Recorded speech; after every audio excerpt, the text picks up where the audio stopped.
வாழ்க வையகம், வாழ்க வையகம், வாழ்க வளமுடன். குரு வாழ்க, குருவே துணை. இன்றைக்கு நாம் சாந்தி யோக குறைபாடு என்ற தலைப்பில் ஆராய்வோம். அது என்ன சாந்தி யோக குறைபாடு என்றால், நம்ம மகரிஷி அவர்கள் 9 விதமான தவங்களை கொடுத்துருக்காங்க. ஆக்னை, சாந்தி, துரியம், துரியாதீதம், பஞ்சபூத நவகிரக தவம், 9 மைய தவம், இறைநிலை தவம், நித்தியானந்த தவம், இப்படி 9 விதமான தவங்களை கொடுத்துருக்காங்க. அதில் பார்த்தீங்க அப்படின்னாக்க, நம்ம ஒவ்வொரு நாளும் ஒவ்வொரு விதமான தவங்களை செய்கிறோம். சாந்தி தவத்தை நம்ம வெள்ளிக்கிழமை அன்னைக்கு காலை மாலை இருவேளை செய்ய சொல்லியிருக்காங்க. இப்போ இதிலே பார்த்தது அப்படின்னாக்க, நம்மளுடைய மனவளக்கலையில் உடற்பயிற்சி, தியானம், அதாவது தவம், காயக்கல்ப பயிற்சி, அகத்தாய்வு, இந்த மாதிரியான இதுகளெல்லாம் நம்ம செஞ்சிட்ருக்கோம். இப்போ இது எல்லாமே உங்களுக்கு பார்த்திங்கனாக்கா முறையாக நல்லா நமக்கு கிடைக்குதா அப்படின்னாக்க இல்லை. அது ஏனும் நம்ம யோசித்து பார்க்குறதில்ல. தவம் செய்கிறப்பவும் சில தடைகள் வருது, உடல் நலத்தில் சில குறைபாடுகள் வருது, உயிர் சக்தி பற்றாததுனால சில குறைபாடுகள் இருக்குது. மனதளவில் பார்த்திங்கனாலும் இந்த 6 குணங்களையும் நம்மளால் சீரமைக்க முடியறதில்ல. அதனால் என்ன செய்கிறதுன்னு தெரியாமல் நம்ம யோசிச்சுட்ருக்கோம். இப்போ இதுக்கு ராஜபாளையத்தை சேர்ந்த துணை பேராசிரியர் அருணாச்சலம் அவர்கள் சாந்தி யோக இதை பற்றி அவர் பற்றாக்குறையை பற்றி அவர் விளக்கியிருக்கார். அப்போது இந்த சாந்தி யோகம் அல்லது சாந்தி தவம் இது நம்ம வெள்ளிக்கிழமை மட்டும் செஞ்சால் பத்தாது. எப்போ வெள்ளிக்கிழமை மட்டும் செய்யணும், எப்போ அதை மாற்றி நாம் எந்த முறையில் செய்யணுங்கிறதே அவர் தெளிவாக சொல்லியிருக்காங்க. இந்த தவம் பார்த்திங்க அப்படின்னாக்கா, உங்களுக்கு ஏதாவது தவங்கள் செய்கிறப்ப நம்மளுக்கு எண்ணெய் சிதறல்கள் ஏற்படுது, அதாவது எண்ணத்தை குவிக்க முடியல. அதே மாதிரி உடற்பயிற்சி செய்கிறப்பவும் நம்மளால் தெளிவான ஒரு மனநிலையோடு செய்ய முடியல, எண்ணெய் சிதறல் ஏற்படுது. அதே மாதிரி அகத்தாய்வு, காயக்கல்பம் எல்லாத்துக்கும் பார்த்திங்கனாக்க சில குறைபாடுகள் இருக்குது. அதை முழுமையான அளவில் நம்மளால் செய்ய முடியல. அதே போன்று பார்த்திங்கனாக்கா நம்மளுக்கு உடல் அளவுலேயும் மனதளவுலேயும் நிறைய பிரச்சனைகள், அதாவது உடலில் நோய், மனதில் பார்த்திங்கனாக்க குழப்பங்கள், கவலைகள், இந்த மாதிரியானது, வாழ்க்கையில் ஒரு தெளிவில்லாத நிலை, இத்தனைக்கும் காரணம் அவர் என்ன சொல்கிறாருனாக்க சாந்தி யோகா அல்லது சாந்தி தவ குறைபாடு. அப்போ நம்ம இந்த தவங்களெல்லாம் செஞ்சு நம்ம இது பண்ணாலும் அதனுடைய பலன் நமக்கு கிடைக்கணும். உடற்பயிற்சியினுடைய பலன், காயக்கல்பத்தினுடைய பயன், அதே மாதிரி தவத்தினுடைய பயன், அகத்தாய்வினுடைய பயன், இது எல்லாமே நமக்கு கிடைக்கணும்னா சாந்தி யோகத்தை நம்ம குறைவில்லாமல் அதை ஆழ்ந்து நம்ம அதில் செய்யணும் அப்படின்னு அவர் சொல்கிறாரு. இப்போது இதில் ஏதாவது நமக்கு பிரச்சனைகள் இருந்ததுன்னா நம்ம சாந்தி யோகம் மட்டுமே தொடர்ச்சியாக முதல்ல செஞ்சு இந்த குறைகள் நீங்கினதுக்கப்புறம் மற்ற தவங்களுக்கு நம்ம போகலாம் அப்படிங்கிற மாதிரி அவர் சொல்கிறார்.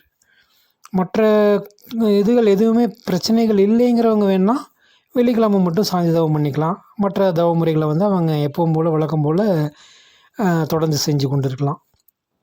அப்போ இந்த பிரச்சனைகள், இந்த குழப்பங்கள், இதெல்லாம் இருக்கிறவங்க காலை மாலை இருவேளையுமே சாந்தி தவம், அதுவும் சாந்தி தவம்னா சும்மா நம்ம தொடாமல் போகிற மாதிரி இல்லை, அந்த உணர்வு நல்லா கிடைக்கிற மாதிரி நம்ம சாந்தி தவம் செய்யணும். அதுவும் இரவு வேளையில் நம்ம தூங்குவதற்கு முன்னால் சாந்தி தவம் செஞ்சுட்டு தூங்குறது ரொம்ப நல்லது. ஏன் அப்படின்னா இந்த சாந்தி தவத்தின் மூலிமா நமக்கு என்ன ஆகுது அப்படின்னாக்க, இந்த மூலாதாரத்தில் தான் நமக்கு எல்லாமே, அதாவது ஜீவகாந்தத்தினுடைய மையம், உயிரினுடைய மையம், அப்புறம் இந்த வித்துக்குழம்பு, அப்புறம் பிரபஞ்சத்தினுடைய மையம், பிரபஞ்சத்தினுடைய மையம்னா கருமையம். அதே சமயத்தில் பார்த்திங்க அப்படின்னாக்கா இந்த வினை பதிவுகள் இதாகிற இடமும் அதே தான், இங்கே தான் எல்லாமே பதியுது. மறுபடியும் பார்த்திங்கனாக்கா இது பூமி மையம், அதாவது இந்த 6 ஆதாரங்களில் மூலாதாரங்கிறது பூமி மண்ணுடைய மையம். நம்ம உடம்பு பருவுடலால் ஆனது. நமக்கு பருவுடல், சுக்கும உடல், காந்த உடல் அப்படி இந்த மாதிரி இருக்குது. இந்த பருவுடல் அப்படிங்கிறது மண்ணால் ஆனது. மண்ணில் பார்த்திங்கனாக்கா உங்களுக்கு 5 பூதங்களும் உங்களுக்கு இதாகிருக்கு. முதல் பூதம் ஆகாயம், அப்புறம் பார்த்திங்கனாக்க ஒவ்வொரு இதாக உங்களுக்கு வருது. இப்போ தலைகீழாக போனீங்கன்னாக்கா நிலம், நீர், நெருப்பு, காற்று, ஆகாயம். அப்படி வந்தீங்கன்னா ஆகாயம், காற்று, நெருப்பு, நீர், நிலம். அப்போ இந்த பருவுடலில் வந்து இருக்கக்கூடிய 5 பூதங்களுமே உங்களுக்கு வந்து என்ன ஆகுது அப்படின்னாக்கா, இதனுடைய மையம் வந்து பருவுடலுக்கான மையம் வந்து மூலாதாரம் அல்லது கருமையம் அப்படின்னு சொல்லக்கூடிய இந்த மூலாதாரம் தான். அங்கே தான் நம்ம வந்து சாந்தி தவம் பண்ணுறோம். அதாவது நம்ம மனதை வந்து மூலாதாரத்தில் மனதை வைத்து நம்ம செய்கிறோம். இந்த மனம்ங்கிறது வேறு எதுவும் கிடையாது. அது வந்து ஜீவகாந்தம் தான் வந்து மனமாக இருக்குது.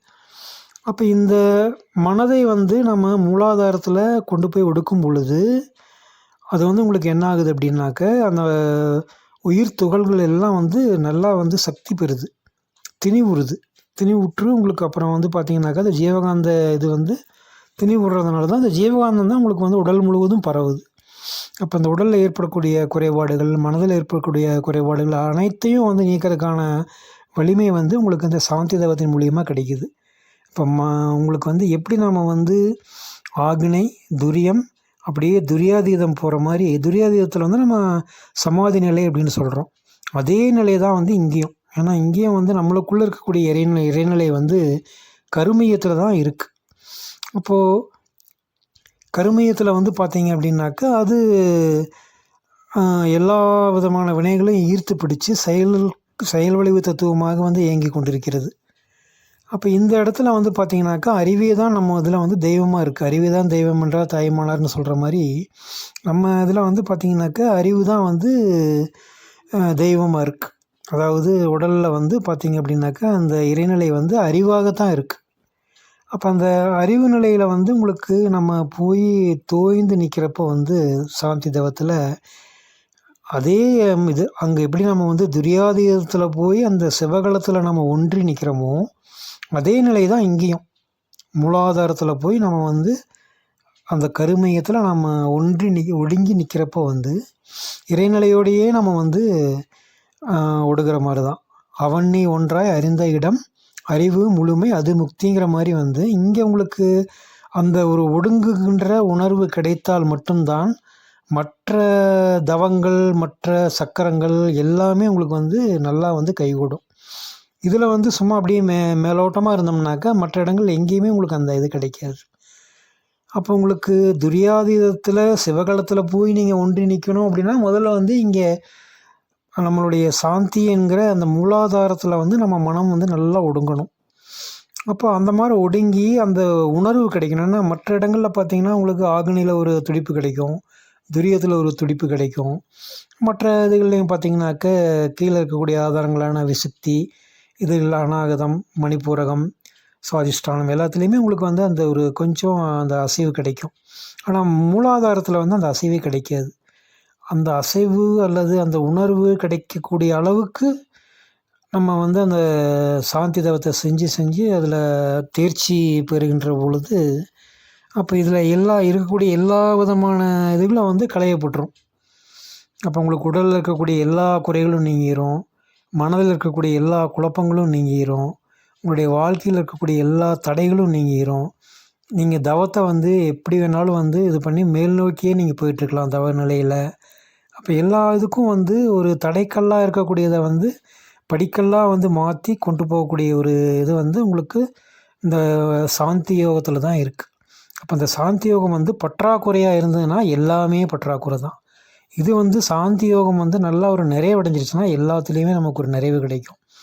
அப்போ நம்ம வந்து நம்மளுடைய வாழ்க்கையில் இருக்கக்கூடிய எல்லா விஷயங்களையும் நம்ம அலசி ஆராய்ஞ்சு நான் வாழ்க்கையில் பற்றாக்குறை இருக்குதுன்னா அப்போ சாந்தி யோகத்தில் பற்றாக்குறை இருக்குதுன்னு நம்ம உணர்ந்துட்டு மற்ற தவங்களை வந்து சிறிது காலத்துக்கு நம்ம ஒதுக்கி வைத்து இந்த சாந்தி யோகத்தை மட்டுமே நம்ம வந்து எடுத்து அதில் நல்ல உணர்வு கிடைக்கின்ற அளவில் நம்ம அதை செய்யணும். ஒரு அரை மணி நேரம் கூட நம்ம செய்யலாம், இல்லை 1 மணி நேரம் செய்யலாம், அது நம்மளுடைய வசதி வாய்ப்பு தான். ஆனால் நல்லா ஆழ்ந்து நம்ம செய்கிறப்போ வந்து அந்த மற்ற இதுகளில் வந்து இருக்கக்கூடிய எல்லா தடைகளும் விலகிடும். அப்போ இதுலேயே உங்களுக்கு ஒரு முழுமை கிடைச்சிருச்சுன்னு வர்றப்ப நீங்கள் அடுத்ததுக்கு போனீங்கன்னா அதுகளில் வந்து எந்த விதமான தடைகளோ இல்லைனா வந்து பிரச்சனைகளோ எதுவுமே இருக்காது. ஸோ உடலில் வந்து உங்களுக்கு நோய் இருந்துகிட்ருக்குதுன்னா அந்த நோய்கள் முழுமையாக நீங்கணும்னாலே நீங்கள் வந்து சாந்தி மட்டுமே செஞ்சு அந்த உடல் குறைபாடுகள் எல்லாம் நீங்கினதுக்கப்புறம் தான் மற்ற தவ முறைகளுக்கு போகணும் அப்படின்ட்டு அந்த துணை பேராசிரியர் அவர்கள் சொல்லியிருக்காங்க. மகரிஷி அவர்கள் வந்து சொல்லியிருக்காங்க சாந்தி யோகத்தை பற்றி. பட்டு இந்த அளவுக்கு வந்து ஒரு அதனுடைய இதில் வந்து தெளிவாகவும் அதை வந்து ரொம்ப ஆழ்ந்த நோக்கோடு வந்து அவங்க சொல்லியிருக்காங்க. அதை நாம் எல்லோரும் எடுத்து அதை பயன்படுத்தி பார்ப்போம். வாழ்க வளமுடன்.